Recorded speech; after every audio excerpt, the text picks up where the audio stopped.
तो नमस्कार दोस्तों, आ गया हूँ जलवायु यानी क्लाइमेट चैप्टर का नाम है। और इसी प्रकार से जो सीरीज चल रहा था कंटिन्यू चलेगा, टेंशन नहीं लीजिएगा। तो जलवायु जैसे ही क्लाइमेट के बारे में हम लोग पढ़ते हैं। तो मानसून, जलवायु में फर्स्ट ऑफ ऑल मानसून पढ़ेंगे। मानसून का मतलब होता है मौसम का चेंज, ठीक है। भारत एक उष्णकटिबंधीय मानसून जलवायु वाला देश है, ठीक है। उष्णकटिबंधीय का मतलब जानते हैं, थोड़ा गर्मी होती है। मानसून शब्द की उत्पत्ति अरबी भाषा के मौसमी शब्द से लिया गया है, ठीक है। चलिए मैं एक बार मानसून को ना मैप से भी समझाऊंगा कि सबसे पहले बारिश कहाँ आती है, कहाँ से जाकर कहाँ कैसे चलती है, सब कुछ समझ में आएगा।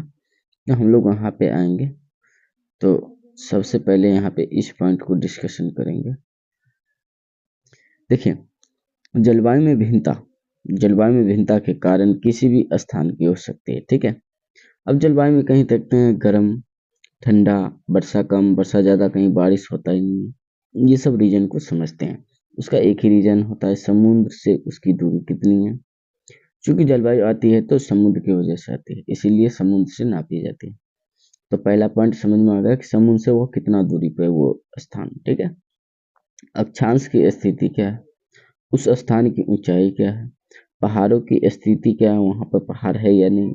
अगर ज़्यादा बड़े पहाड़ है तो भाई पहाड़ के उस साइड जो है मानसून नहीं जा पाएगी, कहीं कहीं पहाड़ से टकरा जाएगी। क्योंकि मानसून जो होता है दोस्तों, वो क्षोभ मंडल की वजह से होता है।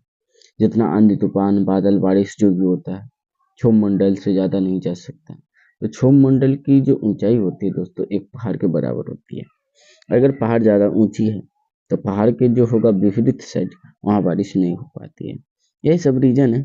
जैसे राजस्थान में बारिश नहीं होने का रीजन है, अरावली पर्वत का श्रृंखला जो है बहुत बड़ा लेंथ है, ऊंचाई है, इसीलिए वहाँ मानसून नहीं जा पाती। मानसून जैसे ऐसे जाती है, यहाँ से टकरा जाती है, वापस आ जाती है, इसीलिए इधर राजस्थान है तो इस बारे में नहीं जाती। मतलब इसको समझ लेंगे, ठीक है। अब चलिए हम बात कर रहे थे, ठीक है, इस पॉइंट की कि अतः उष्णकटिबंधीय अभिसरण क्षेत्र, विषुवत रेखा के निकट न्यून दाब वाला क्षेत्र, सूर्य की आभासी गति के साथ उत्तर दक्षिण में खिस खिसकता है। देखिए दोस्तों, सूर्य जैसे उत्तर से दक्षिण, यानी हम लोग पृथ्वी उत्तर से दक्षिण में जो है चक्कर लगाते हैं, पृथ्वी यानी पृथ्वी लगाती है। तो जैसे ही लगाती है तो कहीं ना कहीं चक्कर लगाती है, कोई चीज नचता है तो कहीं ना कोई आकर्षित होती है, कोई चीज खींचता है अपने आप को।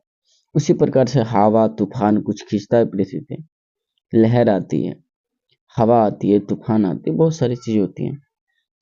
अब वैज्ञानिकों को तो जो हम लोग को बताया वही सब पढ़ना होता है, लेकिन एक्चुअल में सही भी होती है, प्रूफ भी होती है, इसीलिए हम लोग पढ़ते हैं। अब देखिए दोस्तों, दक्षिणी पश्चिमी मानसून की बात करें तो भारत में लगभग 92% वर्षा दक्षिणी पश्चिमी मानसून से होती है, यानी जो समुद्री लहर होती है वहां से होती है। जून के प्रथम सप्ताह में बारिश आती है। जून के प्रथम सप्ताह में यानी कि 7 जून तक बारिश आना स्टार्ट हो जाती है। सर्वप्रथम जो आगमन होता है भारत के किस राज्य में होता है, तो केरल में होता है, ठीक है। ये आपको मैप से कुछ समझाएंगे, आप टेंशन ना लें। अब पवनों की शाखा की बात करें तो पवन 2 शाखा में बढ़ जाती है, अरब सागर और बंगाल की खाड़ी। बंगाल की खाड़ी जानते हैं कि हमारा जो हो गया उड़ीसा, पश्चिम बंगाल, आंध्र प्रदेश, तमिलनाडु तक बंगाल की खाड़ी जानी जाती है।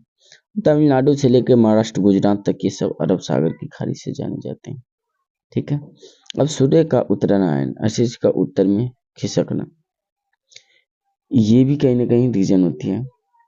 हम मानसून का ये देखेंगे कि मानसून का उत्तरी पूर्वी मानसून सितंबर महीने से आती है। अब उत्तरी पूर्वी में क्या होता है, सितंबर महीने में जाता है। मैं बात बता दूं कि अब भारत का मैप है, ठीक है। पहले इसको समझते हैं, जो दिया हम उसको पढ़ लेते हैं पहले, ठीक है। उसके बाद लास्ट में मैप से समझेंगे पूरे के पूरे, ठीक है। अब वर्षा, वर्षा आती कैसे, जैसे दोस्तों जून के प्रथम सप्ताह में आती है और भारत में सितंबर तक रहता है। जून में कहाँ आता है, केरल में आता है, और केरल से होते पश्चिम बंगाल, मेघालय से टकराते हुए बिहार, पश्चिम बंगाल, उत्तर प्रदेश होते दिल्ली जाती है, दिल्ली के बाद उत्तराखंड, और लास्ट जाते जाते हरियाणा तक सितंबर तक बारिश होती है। ठीक है। और मैं बात करूँ बिहार तो बीच में आ जाती है, तो जुलाई में बारिश एकदम फिक्स हो जाती है, बारिश होती है बिहार में, नोटिस कर लीजिएगा आप लोग। अब ग्रीष्मकालीन उपरांत की बात करें दक्षिण, तो पश्चिमी मानसून का प्रभाव होता है, सर्वाधिक वर्षा प्राप्त करने वाला क्षेत्र है पश्चिमी घाटी। पश्चिमी घाटी का मतलब जैसे गुजरात, महाराष्ट्र ये सब आ जाता है। पूर्वी हिमालय, मेघालय, विश्व का सबसे अधिक वर्षा वाला स्थान मानसीराम मेघालय, चेरापूंजी जानते हैं। विश्व का सबसे अधिक, भारत में सबसे कम वर्षा वाला स्थान लेह लद्दाख में, ऊंची है, पहाड़ है, इसलिए वहाँ जो टकरा जाती है पहाड़ से नहीं जा पाती, इसलिए बारिश कम होता है। लेह याद रखिएगा, लेह और मेघालय। ठीक है। इसमें कुछ पॉइंट नोटिस करने वाली है। शीतकालीन की बात करें तो यहाँ पे देखिए भूमध्य सागरीय पश्चिमी विक्षोभ के द्वारा, अब जैसे एक आती है बारिश हमारा, जैसे पाकिस्तान में जो बारिश होता है वो पाकिस्तान वाला कुछ पार्ट पंजाब हरियाणा में भी बारिश होता है, और वो ठंड के मौसम में बारिश होता है। ये जो है शीतकालीन वर्षा होता है, जो भूमध्य सागरीय पश्चिमी विक्षोभ के जैसे ईरान, दुबई ये सब में जो बारिश होती टकरा करके आती है, ये हमारा इंडिया में ना के बराबर।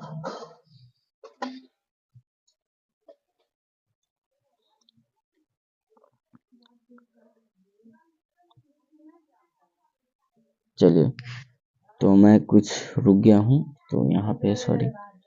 नेक्स्ट,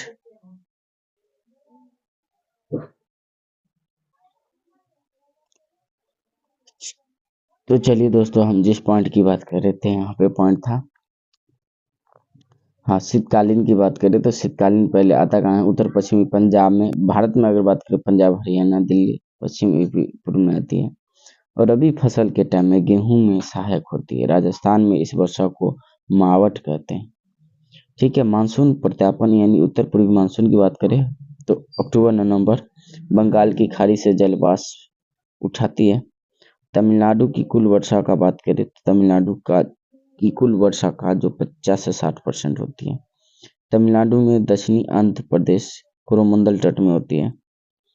क्योंकि होता क्या है, ये बारिश जब आती है तो डायरेक्ट टकराती है, और डायरेक्ट तमिलनाडु में लास्ट में वर्षा होती है, ठंड के मौसम में खूब वर्षा होती है। अब तमिलनाडु की 10वीं आंध्र प्रदेश कोरोमंडल तट है। ये जो कोरोमंडल तट है ना दोस्तों, ये केरल, तमिलनाडु दोनों को मिलाकर के और कर्नाटक भी आ जाता है। ठीक है। अब आम्र वर्षा के बारे में कुछ सवाल आता है बिहार के इन सवालों में। तो आम के महीने होते अप्रैल आर के पास। कर्नाटक एवं केरल मानसूनी पूर्वी वर्षा का फुहारा जैसे आम की फसल में लाभदायक होता है। भारत में सर्वाधिक दैनिक तापांतर मरुस्थल राजस्थान में है। तापांतर की बात करें, भारत में अधिकतम लाभ देने वाली जल प्रबंधक वर्षा के जल से संचयन होता है। तो मैंने जलवायु के बारे में बताया था। अब कुछ प्राकृतिक आपदा के बारे में भी पढ़ेंगे, लेकिन उससे पहले चलिए हम आपको मैप से कुछ बता देते हैं आपको। ठीक है, यहाँ पे आइए। अब देखिए, सबसे पहले दोस्तों, ये जो है ना, हम लोग जानते हैं इस वाले भाग को, ये तमिलनाडु वाले भाग है, इधर वाले भाग केरल है, और ये केरल पहले जब ये सब समुद्र वाली भाग है। ठीक है, ये सब यहाँ तक, यहाँ से लेके यहाँ तक पूरा के पूरा इधर क्या है, समुद्र है। अब समुद्र में जो भी लहर आती है या समुद्र से वाष्प जाती है बारिश, तो बारिश जैसे इधर से आती है एकदम खरखरा के, तो सबसे पहले यहाँ लगती है केरल के कोरोमंडल तट यानी तमिलनाडु के भाग, और यहाँ से जैसे ही बारिश आती है इस कोना से, तो ऐसे तिरछा मारते हुए मेघालय में जाती है। अब मेघालय से टकरा करके गारो खासी जयंतिया पहाड़ से टकराती है, तो टकराने के बाद बंगाल, बिहार, यूपी, दिल्ली होते यहाँ तक जाती है, और सितंबर महीने तक वर्षा होती है। तो जून में यहाँ आती है, जून के लास्ट होते होते यहाँ पूरा फैल जाती है, और 26 जून, 25 जून, 20 जून के बाद बिहार बंगाल में प्रवेश कर जाती है। 26 जून 4 जुलाई तक पूरे बिहार यूपी में बारिश हो जाती है और सितंबर तक यहाँ तक होती है, वो बॉर्डर तक। फिर जुलाई अगस्त में टकराने के बाद बारिश जो है डायरेक्ट झारखंड होते उड़ीसा के कुछ भाग में यहाँ बंगाल की खाड़ी से जल वाष्प खींचता है। जल वाष्प जैसे ही बादल खींचता है फिर आता है यहाँ तमिलनाडु के तट पे आके टकराती है और तमिलनाडु में खूब वर्षा होती है और लास्ट में फिर वापस मानसून लौट जाती है। यही घटना थी, तो आप जाने होंगे, ठीक है। तो थैंक यू दोस्तों, आपको समझ में आया होगा कि बारिश कैसे आती है कैसे जाती है। नेक्स्ट वीडियो का इंतजार कीजिए, फुल वीडियो देंगे। इसमें एक वीडियो में इंडियन ज्योग्राफी खत्म करेंगे और पीडीएफ भी उसी दिन मौजूद होगा, 2-3 दिनों में, और टेलीग्राम चैनल पे लिंक दे दूंगा।